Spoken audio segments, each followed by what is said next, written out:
Bless mega Bible quest 2026 episode 71ലേക്ക് എല്ലാ പ്രിയപ്പെട്ട പ്രേക്ഷകർക്കും സ്വാഗതം. ഇന്നത്തെ ബൈബിൾ പോർഷൻ പറയുന്നു 2 ശമൂവേൽ 14 മുതൽ 17 വരെയുള്ള അധ്യായങ്ങളും യോഹന്നാൻ 3-ാം അധ്യായത്തിൽ നിന്നുമാണ് ഇന്നത്തെ ക്വസ്റ്റ്യൻസ് ചോദിക്കുന്നത്. ഓൾറെഡി എല്ലാവരും പോർഷൻസ് വായിച്ച് മനസ്സിലാക്കിയിരിക്കുമെന്ന് കരുതുന്നു. ആദ്യത്തെ ചോദ്യത്തിലേക്ക് പോകുന്നു കേട്ടോ. ഫസ്റ്റ് ക്വസ്റ്റ്യൻ, ധാരാളം ജലമുണ്ടായിരുന്ന ഒരു സ്ഥലം ഏത്? ധാരാളം ജലമുണ്ടായിരുന്ന ഒരു സ്ഥലം ഏത്? രണ്ടാമത്തെ ക്വസ്റ്റ്യൻ, അമാസയുടെ മാതാപിതാക്കളുടെ പേരുകൾ. അമാസയുടെ മാതാപിതാക്കളുടെ പേരുകൾ. മൂന്നാമത്തെ ക്വസ്റ്റ്യൻ, പുതിയ നിയമത്തിൽ അതായത് പാഠഭാഗത്ത് ഇല്ല, ഒരു അപ്പോസ്തലൻ പ്രാർത്ഥിപ്പാൻ കയറിയ ഒരിടം പഴയ നിയമ പാഠഭാഗത്ത് കാണുവാൻ സാധിക്കും. ഏതാണ് ആ ഇടം? അത് സ്ഥലപ്പേരല്ല. ക്വസ്റ്റ്യൻ റിപ്പീറ്റ് ചെയ്യുന്നു.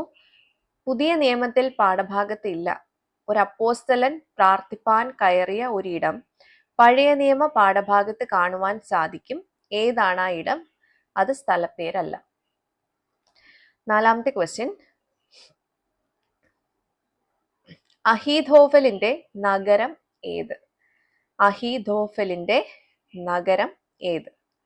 അഞ്ചാമത്തെ ചോദ്യം, രഹസ്യമായി വിവരങ്ങൾ ശേഖരിക്കുന്ന ആളുകളെ പാഠഭാഗത്ത് പറഞ്ഞിരിക്കുന്ന പദം. രഹസ്യമായി വിവരങ്ങൾ ശേഖരിക്കുന്ന ആളുകളെ പാഠഭാഗത്ത് പറഞ്ഞിരിക്കുന്ന പദം. അപ്പോൾ ഇതാണ് ഇന്നത്തെ 5 ക്വസ്റ്റ്യൻസ്. ക്വസ്റ്റ്യൻസിൽ നിങ്ങൾക്ക് വേറെ ഡൗട്ട് ഇല്ലാന്ന് കരുതുന്നു. എല്ലാവർക്കും ക്ലിയർ ആയിട്ടുണ്ടാവുമെന്ന് വിചാരിക്കുന്നു. ഇതിന്റെ ആൻസേഴ്സ് നാളെ റിവീൽ ചെയ്യുന്നതായിരിക്കും. അപ്പോൾ ഇതിന്റെ ആൻസേഴ്സ് നിങ്ങൾ എങ്ങനെ അയക്കേണ്ടതെന്ന് വെച്ചാൽ ആൻസേഴ്സോടൊപ്പം അതിന്റെ റെഫറൻസും കൂടി ചേർത്ത് വേണം താഴെ കാണുന്ന വാട്സപ്പ് നമ്പറിലേക്ക് അയക്കാൻ. അപ്പോൾ എല്ലാവർക്കും ശരിയായിട്ടുള്ള ഉത്തരം അയക്കാൻ പറ്റട്ടെ എന്ന് ആശംസിക്കുന്നു. നമുക്കിതിന്റെ ആൻസേഴ്സുമായിട്ട് നാളെ വീണ്ടും കാണാം. Till then, it's me, Angel, signing off. Bye and take care.